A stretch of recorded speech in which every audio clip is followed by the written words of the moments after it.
Përshëndetje të dashur miq dhe mirë se erdhët.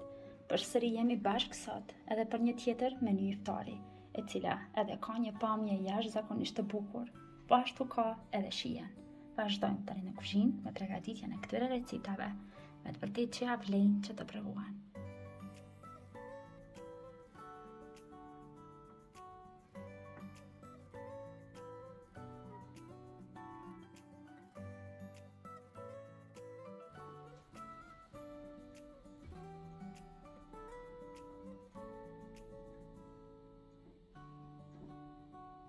Përshëndetje të dashur miq dhe mirë se erdhët. Përsëri jemi sot së bashku edhe për recetat e tjera. Dhe fillimisht do e përgatisim ëmbëlsirën. Ëmbëlsirën do i bëjmë shumë të lehta dhe të thjeshta për përgatitje. Dhe kjo që po e përgatis sot nuk do ju merr më shumë se 10 minuta. Thirret Magnolia. Është pa pjekje, gjithçka që duhet të bëjmë është që ta përgatisim krimin. Dhe për krimin unë do përdor 1 litër qumësht. Tani të qumshtit do shtojmë vetëm 1 kuqe të vezës. Dhe përzijem pak. Tani do shtojmë edhe sheqerin. Unë do shtoj 8 lugë gjella sheqer, kaq mendoj se është mjaftueshëm, por ju mund ta shtoni sheqerin sipas dëshirës së juaj, 1 lugë gjella më tepër ose më pak. 3 lugë gjella të plota me miell. 3 lugë gjella nishiste ose gustin, 1 vanilë sheqer. Përzijemi edhe një herë të fundit dhe vazhdojmë tani mbi zjarr, që ta zijem dhe ta trashim kremin. Në zjarr mesatar do e zijem kështu kremin dal nga dal, duke e përzier her pas here që mos të na ngjitet, derisa kremi të fiton trashësinë e dëshiruar. Tani që kremi po fillon që të trashet kështu në këtë mënyrë, e ndalim zjarrin, por e mbajmë këtu edhe pak. Te kremi vali nxehtë, shtojmë vetëm 1 lugë gjella margarinë. Nuk do shtojmë shumë në këtë recetë, nga nxehtësia e kremit, margarina do shkrihet shpejt.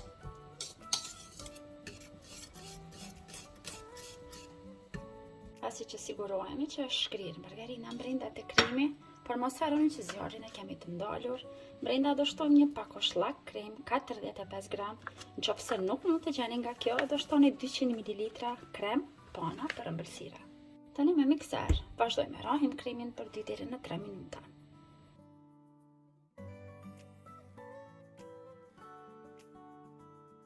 Kremin e kemi gati. Të ëmbëlsirave do e zbrazim në gota. Unë po përdor gota të tilla. Dhe për ta pasur më të lehtë për ta zbrazur kremin, do përdor një bokall të tillë. Kremin e përgatitur dhe e shtroj te bokalli, e kështu do e kem shumë më të lehtë për ta zbrazur pastaj në gota. Të cilën gotë spari të shtojmë biskota të bluara. Mund të përdorni çfarë do lloj biskota që ju keni dëshirë. Në fund të pjatës do shtoj nga 2 lugë gjella në secilën pjatë.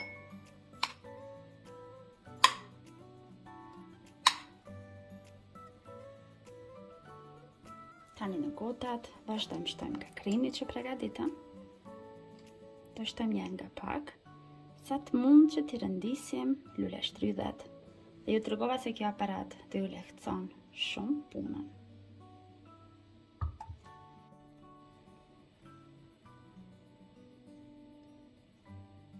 Për të dekoruar këto ëmbëlsira sot, unë do përdor lule shtrydhe. Lule shtrydhet i kam prirë kështu në fleta të holla. Do vazhdoj që t'i rendis tani këtu te gota. Në këtë mënyrë.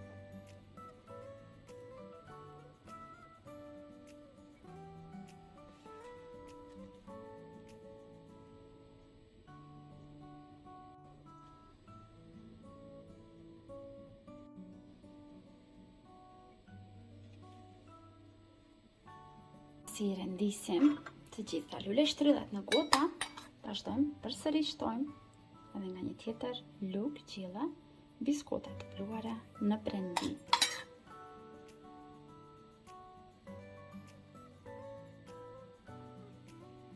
Pra tani me kremin e mbetur, vazhdojmë i mbushim gotat deri lart.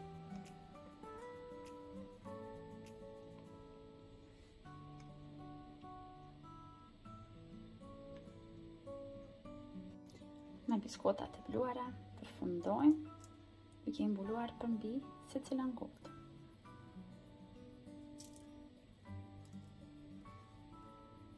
Dekorimin dhe përfundojmë pak fëstek të bluar. Ju mund të shtoni çfarë të doni sipas dëshirës së juaj.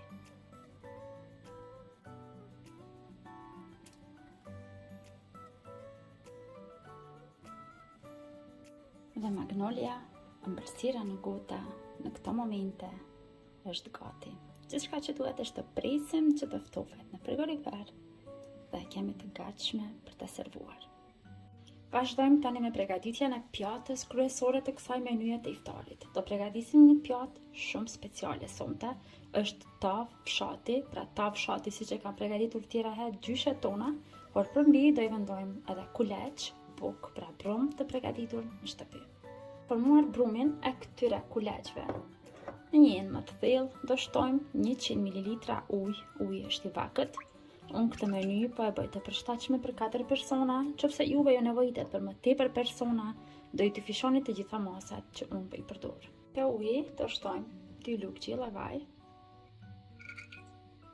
2 lugë gjelle të plota me kos. Vazhdojmë përzihen mirë, që të bëhet bashk kosi me ujin, pasi kosi është i ftohtë nga uji i vakët, do nxehet edhe kosi. Shtojmë majën e bukës dhe për këto masa që unë po përdor vetëm 1 lugë çaji maja buke të thatë. Nëse shtoni maja buke të freskët, do shtoni vetëm 5 gram.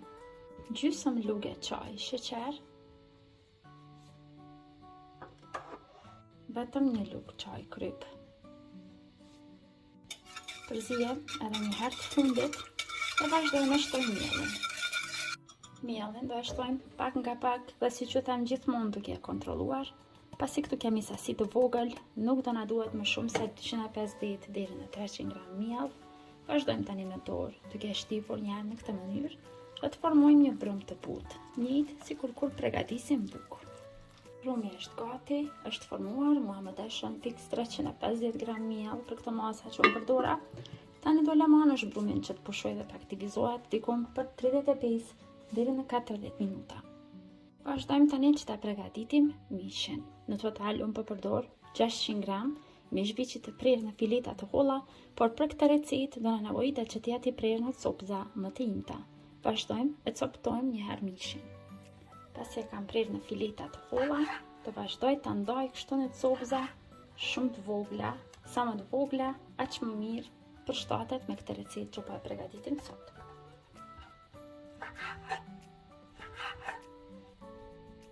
Mishin e kemi gati, e kam coptuar në copëza sa më të imta, do vazhdoj tani që ta kërpos. Mund t'i përdorni erëzat e juaja të preferuara, unë do shtoj roza çinçili. Nëse s'keni, siç u thash, do shtoni ato erëza që i përdorni zakonisht kur gatuani. Në një tigan pak më të thellë, unë kam shtuar 2 lugë gjelle gjallë. Pra kjo recetë bëhet me më shumë shije, nëse shtojmë gjallë. Do në zakonisht preferoj që të përdor gjallë në gatimet e mia, por ju mund t'i bëni me margarinë ose me vaj, ajo gjithmonë mbetet shija juaj.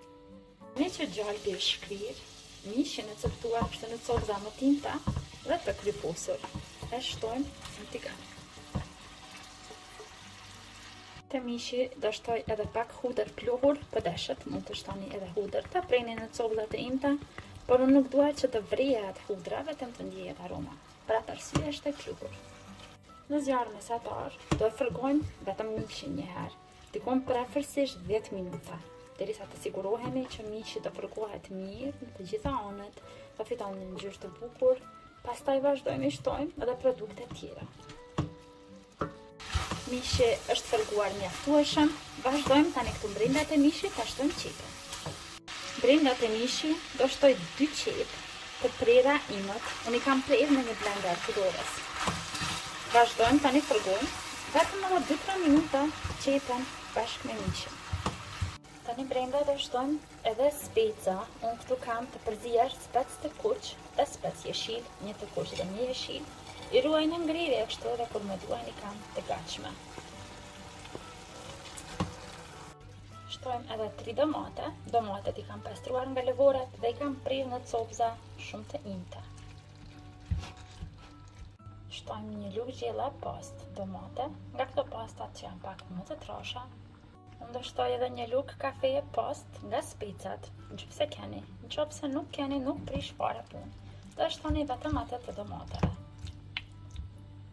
Shtojmë edhe një lugë gjys kafeje, piper të kuq, që të na merr ngjyrë të bukur gjella. Brenda të mishi, do i shtojmë edhe 100 ml ujë ose do e matni në gota të çajit, 1 gotë çaj. Shtojmë edhe pak nenexhik të thatë për aromë të këndshme dhe do e lëm kështu tani mishin që të zijej në zjarr mesatar edhe për 10 minuta tjera.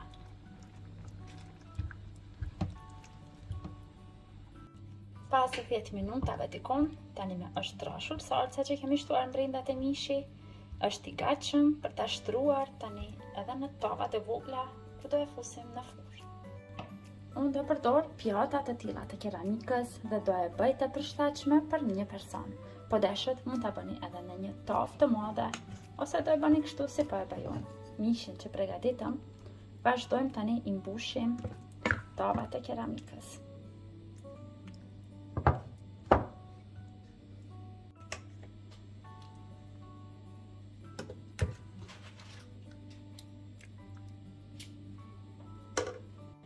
Tani pjatat e keramikës do vazhdojmë që t'i lijem me vaj, por do i lijem me vaj këtu pjesët e qosheve dhe pjesët anësore, pasi këtu do shtrohet brumi që po e përgatisim dhe mos të na ngjitet për tave.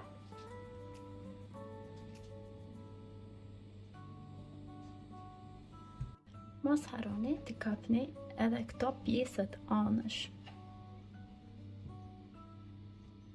Ata tani largojmë anësh, brumi është aktivizuar mjaftueshëm ndërkohë që ne përgatitëm mishin. Shtrojmë pak miell në masën e punës dhe marrim brumin që përgatitëm. Vazhdojmë brumin e ngjeshim edhe një herë me pak miell. Dhe ndajmë në 4 kuleç të barabartë.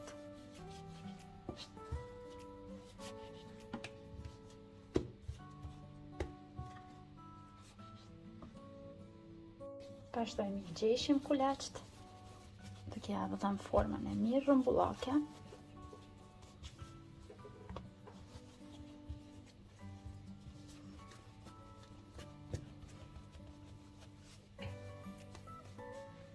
Në kuleçën e parë shtrojmë miell poshtë, miell shtrojmë edhe përmbi, dhe me anë të shkopit vazhdojmë me qilim, por mos e qalni shumë të madhe.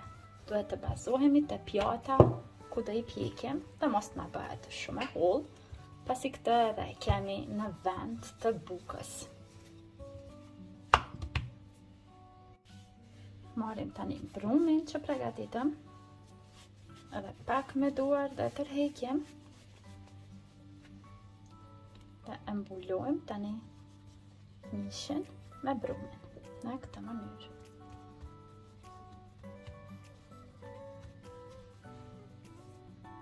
Vazhdojmë tani kështu i përgatisim që të gjitha në të njëjtën mënyrë, duke i qel pak më të mëdha se sa pjatat. Në brumin që përgatitëm, e mbulojmë pjatën. Vazhdojmë i rendisim në tepsi.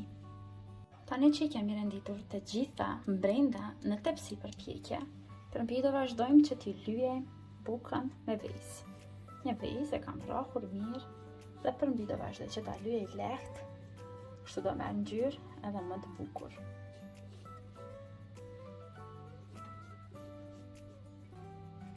Përmbi secilën do shtoj edhe nga pak susan. Vazhdojmë tani në furrë. Furra është e nxehtë në 250 gradë, por do i vendojmë në fund të furrës edhe për 20 deri në 25 minuta. Mos harroni se unë jam duke përdor mish viçi. Për atë arsye kohës gjatja është më e shkurtë. Nëse përdorni mish lope, atëherë ju duhet kohë pak më e gjatë të zierja. Pra aty ku e zita unë 10 minuta, ju do vazhdoni që ta zijeni për 25 deri në 30 minuta.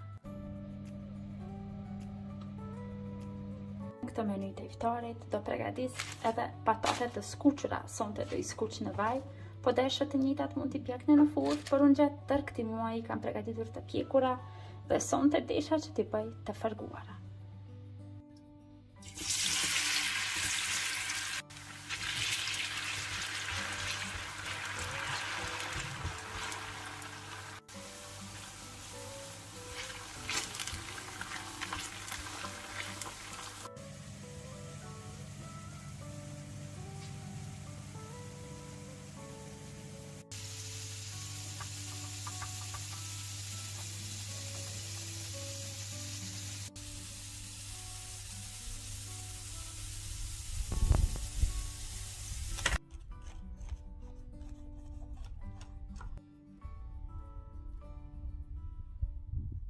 Shpresoj që të ju pëlqej edhe ideja e kësaj menye, e cila me të vërtet ka një shije jashtëzakonisht të mirë. Ju dëshiroj agjerim të lehtë dhe të pranuar. Deri në recetat e radhës, mbeteni të përshëndetur nga unë, të dashur miq.